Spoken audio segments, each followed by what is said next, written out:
Reading between the lines, mukhang nagkabalikan na nga sina Miles Ocampo at Elijah Canlas base sa naging payag ng aktres tungkol sa tunay na estado ng kanilang relasyon.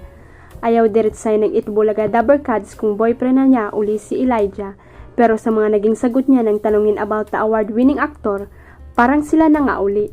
Nakausap ng bandera si Miles at ng iba pang members ng press sa Mediaco ng latest daytime series ng TV5 sa kanyang pinagbibidahan ang Pajak Princess na magsisimula na sa June 10. Nakausap ng bandera si Miles at ng iba pang members ng press sa Mediaco ng latest daytime series ng TV5 na kanyang pinagbibidahan ang Pajak Princess na magsisimula na sa June 10. Dito nga natanong ang dalaga kung totoong nagkabalikan na sila ni Elijah after nilang maghiwalay last year. We're happy. Yun na lang po ang gusto kong i-share talaga. Kasi kaming dalawa, masaya naman po kami talaga.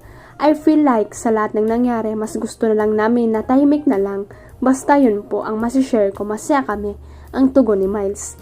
Inulit naman sa kanya ang tanong kung sila ba uli at ine-enjoy na ang kanilang second chance.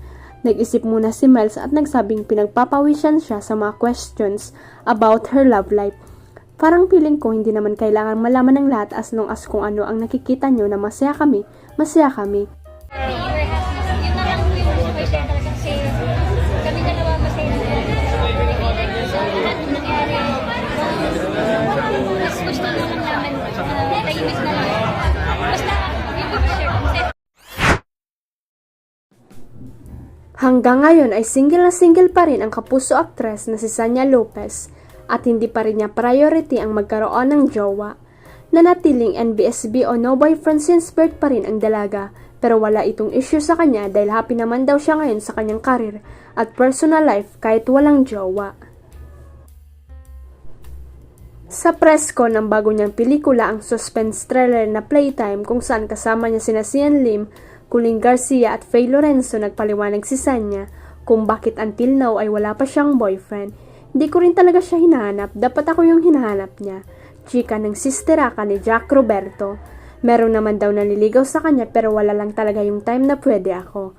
Mahirap yung klase ng trabaho na meron ako kaya naman kung kaya niyang tanggapin katulad nga po ng sinabi ko, may sangre, may pulang araw, may playtime.